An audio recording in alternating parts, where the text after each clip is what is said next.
Kumakain kami balot.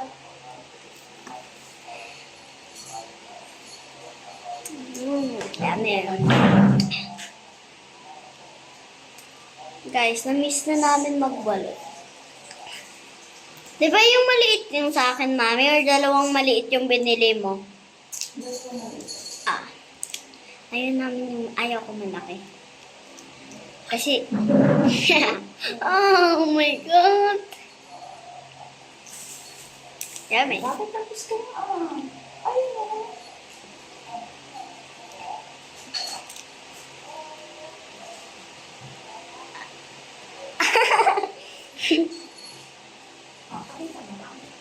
Diba?